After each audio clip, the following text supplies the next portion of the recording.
আপনারা দেখেছেন যে আমাদের আজকে প্রতীক বরাদ্দের ছিল, আমাদের দলীয় প্রতীক ঈগল মার্কা আমাদেরকে প্রতীক বরাদ্দ দেওয়া হয়েছে। আমি আপনাদের সকলের কাছে কৃতজ্ঞতা জানাই, আপনারা দোয়া করবেন। আজকে থেকেই বলা যায় যে আমাদের আনুষ্ঠানিক নির্বাচনী কার্যক্রম শুরু হবে। আগেও কিছু কার্যক্রম হয়েছে, কিন্তু আজকে থেকে একটা চূড়ান্ত প্রস্তুতি।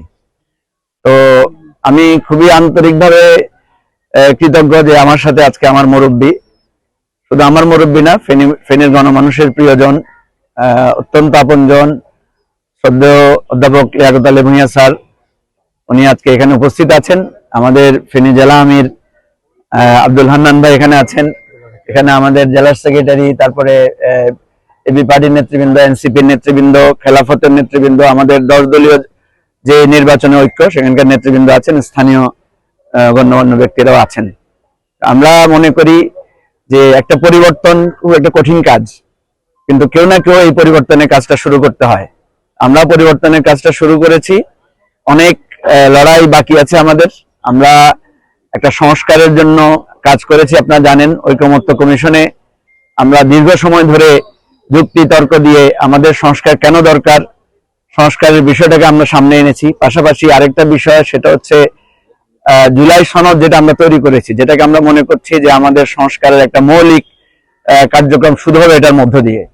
সেখানে আমরা যখন কাজ করতে গিয়েছি, দুর্ভাগ্যজনকভাবে আমরা দেখেছি যে দেশের দায়িত্বশীল দল হিসেবে যারা ছিল তাদের মধ্যে একটি দল, তারা কিন্তু সংস্কারের ক্ষেত্রে অনেকগুলো নোট অফ ডিসেন্ট দিয়েছে।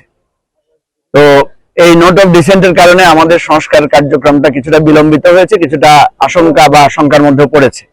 তো আমরা চাইবো যে জনগণের কাছে আমরা ঈগল মার্কায় ভোট চাওয়ার পাশাপাশি আমরা চাইবো যে গণভোটের সবাই যাতে হায়ের পক্ষে ভোট দেয়, এটা আমাদের জাতীয় প্রয়োজনে একান্ত দরকার।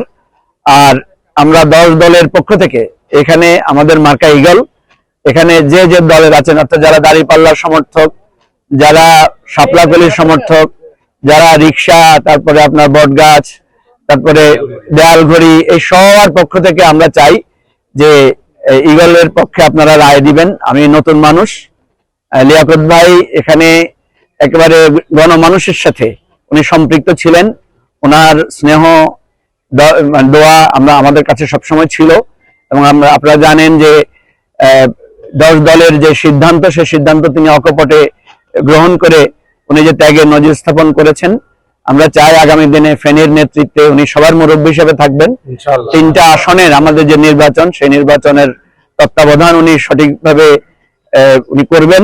এবং আমরা স্নেহ ছায়া যেভাবে ছিলাম, ফেনীর জনগণের প্রতি তার যে ভালোবাসা, তার যে দরদ, সেটা অব্যাহত থাকবে। এবং ফেনীর উন্নয়নে আমরা সবাই মিলে ওনার নেতৃত্বে আমরা কাজ করব, এটা আপনাদের কাছে আমরা চাই।